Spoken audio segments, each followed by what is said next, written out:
Hello,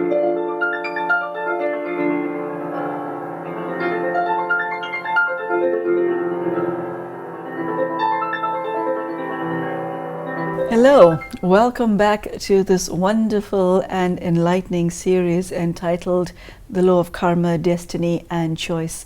We have been looking at a vast array of topics that are of international interest. The point of the series is to remove the illusions that we have about the law of karma and to inform and educate. Also, there's a strong emphasis on how to apply the law of karma in one's daily life. It is my pleasure to say hello again to Sister Denise. Hello Magla, thank you. Okay, so Sister Denise, today we're looking at karma and words. In previous episodes, you have touched on karma and actions. And I think most people are able to make the association between their actions and whether it's good or bad karma. But when it comes to words, we tend to be not as wise. Why is that?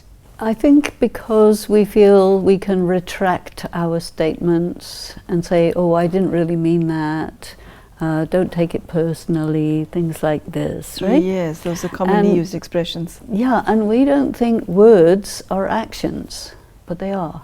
So as far as the law of karma is concerned, words are actions. Yes, it could be spoken or written. I feel I should write this down somewhere because it's like, wow.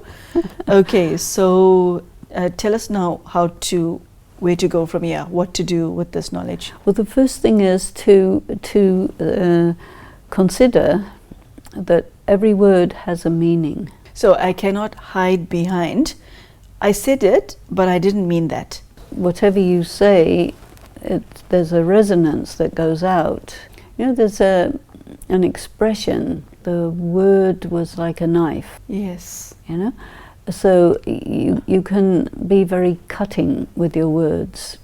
So if you stick a knife in someone or you say a word that's very cutting, from a karmic point of view, while there is more energy in an action, but a word still carries energy.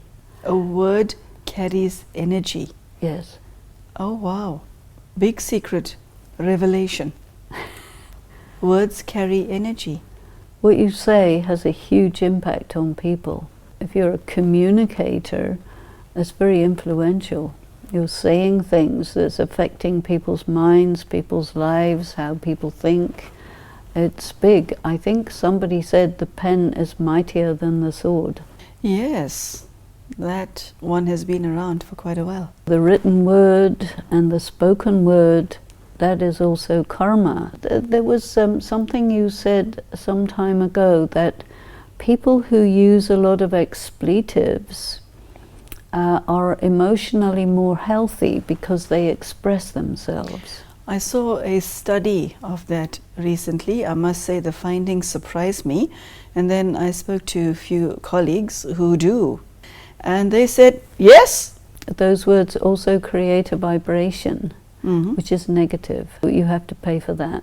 That means you get relief for not holding in by putting out, but you also put it out using very negative words, and so you might get a bit of relief for expressing, but you also pay a fine for causing words of negative vibration to be spread in the atmosphere. The bar is quite high, isn't it? The bar is here, and we all live here. We're slowly raising our awareness. You're like shocking me here. Okay, let's come back to Earth. There's this adage that goes something like, sticks and stones can break my bones, but words can never hurt me. It's something like that. I'm not sure if I've got the exact words. You have it right, but it's not true. That's a lie? It's a lie. That has been around for centuries. There's lots of lies that have been around for centuries. Educate us. A Japanese researcher found that if you take a pot of rice and you write a negative word on it like hate, the rice will go bad. Really? His research, he used lots and lots of different words, positive words, negative words, and they did quite elaborate research, and they found that there was a discernible, very discernible impact between when positive words are used and when negative words are used on plants. Like if you have a plant and you put a word on it, I hate you, it'll wilt. Same plant, you put a word, I love you, comes up. Even when we hear words, it makes us feel differently. If somebody says, I don't care about you, you might jump off a bridge because you need to hear from that person, I do care about you, because you're connected with that person. If that person says, I don't care about you, that's the worst thing. They didn't do anything, but they said something that was very hurtful, and that can provoke you to do a very negative action, because we are affected and influenced by people's words. The other expression that goes, actions speak louder than words, has its own meaning, but what you are saying is that doesn't mean that one should underestimate the power of one's words. Exactly, yes. One shouldn't underestimate the power and the impact and the importance of being careful with your words. It matters what you say, how you say it, even your tone of voice. I'm sorry, what? Your tone of voice makes a difference. If somebody says, I love you, you know. Not feeling loved right now. Yes, okay. You know, there has to be what known in psychology as the affect. If you say something but you don't mean it, there'll be a different vibration. And if you say something and it comes from the heart, huge vibrations come from that. So if somebody is lying to you, you'll pick it up because of different vibration. There's a discrepancy between the vibration and the words. Especially if you're a yogi, you picked up the ability to feel the subtleties. You will say, excuse me, that doesn't feel right. There is a dissonance between what you're saying and what you're meaning. If you really love someone, you don't have to say anything, because everything about you, there's other language, you know, body language, vibrations, whatever. So a person will feel it. Sometimes you find in the internet, you know, somebody's message will be taken down because it's incites people to violence. Yes. You know, but yes. That's illegal. I think. What you say and how you say it and why you say it is a big dimension of your karma, so it's very important. If you write letters to people, you communicate with people, they feel something. If you don't say anything, that also says something. You don't want to talk to them, so I'm not interested in you. So there's a lot of communication that happens with words, and that is karma. Inflammatory words, or there may be graffiti, very offensive graffiti, puts out an atmosphere, and it disturbs people. If you put something on a public wall which is meaningful, I mean, I remember some very meaningful graffiti that had a huge impact. When I first went to Los Angeles, I was there many years, and I go to a completely new place, and I saw a decrepit building, huge building, but it was broken, and on it in gigantic letters, without vision the people perish. And it's a statement from the Bible, but it was really like a truism that had a lot of impact, because I took it as a message to me saying what I need to do is give people insight, give people vision, let them see. something clearly, you know, and I think that's a very important part of my, you could say, mission on this earth or something like that. I saw another piece of graffiti before I took up a spiritual practice, and this was in London, and it was along the wall where the tube train goes, and it was very long. It said, same thing every day, wake up, go to work, come home, watch TV, sleep, wake up, go to work. And it said, yup, can't live like that. I have to have a life of meaning. Just doing that, there's no point in living, you know. Words can really make such a huge difference to large numbers of people, and it can take people to a very negative space or a very positive space. So they're very, very important. Having heard your mind-blowing introduction to words and karma, what is the individual's responsibility to him or herself? Having heard what you just said, now that you know, what do I say now? And how do I say it? I think we have to be very conscious and measure our words, really consider what is going to be the effect of what I'm going to say next on a person. I have to be very aware and be sensitive to another person's feelings, because words affect people's feelings as well as their thinking. And you just have to be very conscious that whatever I'm going to say, there will be an impact. Sometimes people say to me, you know, 20 years ago I have a recording and you said such and such and I didn't like it. What did you mean by that? Of course I'm not going to remember, and I'm going to say to them, well, I need to see the context, because just taking the words out of context, I can't give you an answer to that. I need to see the context. And this is another thing that people do. They take some offensive words out of context, or they chop the sentence and they take the bit they want. They can manipulate people by taking little pieces of words and stringing them together to mean something completely different. Context is also very important because it puts it in perspective. So every single word that leaves one's mouth matters. Some words matter a lot. Some words, they're very light, it doesn't make that much difference. It's just very good to be aware, be sensitive not only to what you say, but how you say it and why you say it, because that will make a difference. I think it's also important to be careful. If something doesn't need to be said, don't say it.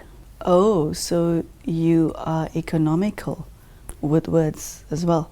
I think it's good to be economical with words, because you use a lot of energy when you talk. And there's some people, they talk all the time and they just get tired for no reason. This is a strong message to the, I think the word is loquacious amongst us. Yes, yes. Because I find myself a lot in public places, traveling, and I may be sitting next to some people and they're talking for hours, and it is so totally meaningless. But all of that energy is going out in trivia. So if you are using your words for trivial things, you're wasting the energy of speech, and the energy of speech is a very important life energy. So you're wasting your breath. You know, you have this expression, wasting your breath, or somebody took hot air, you know. But a great deal of your spiritual energy goes in talking, and if you waste it, then when you need it, it's not available. It's a kind of energy conservation principle. My goodness, that's taking energy conservation to a level I haven't heard before. Really? Yes. Words are energy. Yes. This is fresh news. Yeah, breaking news, as they say in news briefs. So it's not just negative words that one should be paying attention to. It's also don't talk nonsense. Don't talk nonsense, don't waste your breath, don't engage in trivial conversation, because it's just depleting you. It's like leaving the tap on and wasting water. You wouldn't do that because you value water. Value the energy of your capacity for speech. Oh, that should be on a bumper sticker in the collection that I'm making from this series. Value the energy of your capacity for speech. Yes. Oh, that is beyond beautiful. All right, moving on. You spoke earlier of tone, and you said that tone matters. We've established in this series, and by just being adults, that everyone is carrying a reservoir of pain and hurt because of their past. How do you prevent your pain from coming out in your words and creating for yourself more negative karma? Because we all fall into that trap on a daily basis, all of us. You have to be very careful and very conscious. What am I going to say next? When I'm doing talks, I say, did any of you get told that you'll never make it? That you'll never end up being anything? That you're not important? That, oh, well, you're only a girl? These are verbal messages that our culture has embedded into the typical vocabulary that parents use for children. And it stems from the moral principle that you shouldn't spoil people. And they have interpreted as, if you say kind words for people, it's harmful. This is such a nonsense message, because when you say unkind words to people, that is really harmful. Kind words have never been harmful. What is the karma of speaking harsh words, unkind words, to a child? You are putting yourself in big debt to that child because you are damaging that child psychologically, and if it's your child, they may grow up to give you a lot of problems because of their behavior, because they will react to it by giving you trouble, by behaving what you consider to be badly. And then your relationship with that child will go from bad to worse because you didn't understand that that child needs love and structure. And you're just putting that child in jail. That's not working. You're being punitive as a preventative method. That doesn't work. Whoa, pause. You can't spring over that one with such speed. Say that again? It's very common parenting practices to be punitive as a preventative method to teach the child to behave well, but it's totally wrong. If one is a teacher, if one is a parent, if one has anything to do with children, what is the correct way to speak to a child? You need to speak to the child with love. You need to speak to the soul of the child. What happens is they think a child is an object which will one day become a person. They just don't get it, that this is a person. And when you take into consideration the concept of reincarnation, that child may be 6 years old, but 7 years ago they were an adult. Yeah, one doesn't take that into account. You need to. A child is not a thing.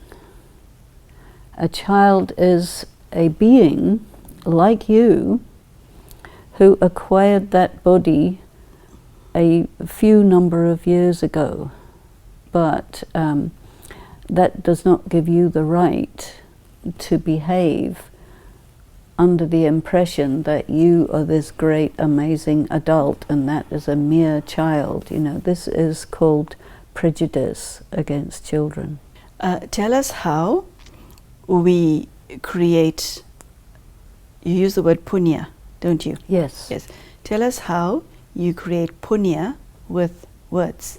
just as any karma, if you do something which is at the time of need and very beneficial and maybe changes the circumstance for the better for yourself and everybody else, you are going to create very good return. People will bless you, and this energy of blessings is a very interesting kind of karma which is connected with words, because you do something good, somebody will think in their mind good thoughts about you, and they may be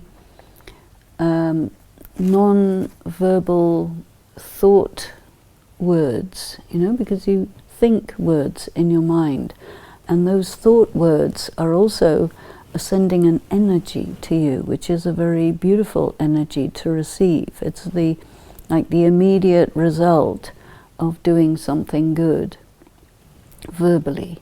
People appreciate, they are inspired, and they send back an energy to you. Does a spiritual person speak to God? Oh, definitely. And how does words to God impact on one's life? Okay, before you get there, how does one speak to God? What does one say to Him? God is a being, and when you talk to someone appreciatively, with love, recognizing the value of the relationship, it brings closeness. If you are whining and complaining and telling God He doesn't know what He's doing, and will He please do this and stop doing that, and why did He do this, and false accusations and so on, it will create distance. So you're actually creating negative karma between yourself and God if your communication is like that. And even if you say to God, oh, I don't like this person, or I don't like that person, or I don't like what's just happened, that will also distance you from God, because God will say, this is my child, how can you say that to me? Or, this is the way the world is, and you know about it. How can you say that? You're displaying your ignorance. Creates distance, you see. And what a person benefits from is closeness to God. So your karma with God is indicated by the closeness or distance between you and God. And if your karma with God, your conversations with God are very positive, very wise, very deep, then you can always feel this closeness to God, this presence of God, and this accompaniment and even guidance, And so you need to do that, because otherwise, if you're always bickering to God, keeping God far away, there's a huge energy that's just not available to you, which you pushed aside. Don't need to do that. Okay, on that wonderful note, we bring this extremely riveting and fascinating discussion to a close. It's been a wonderful half an hour for me. I'm going to go crawl onto a nice spot and recover from it. It's really a big wow. Thank you at home for joining us. This has been such an amazing half an hour for me. Did those of you who are watching at home know that words are an energy, and that every single thing that you say matters? And apart from obviously negative thoughts, Sister Denise also spoke about wasting your energy through speaking too much, which we've all been guilty of from time to time. So exceptionally valuable gems have been shared from the mind of a senior yogi. I hope Sister Denise's words have had an impact on your life, and the message is, speak, by all means speak, but choose your words very carefully. What you say matters, and how you say it also matters. Very deep and powerful message, and may your words come back to you, bringing you just good karma and not bad karma. Take care and goodbye.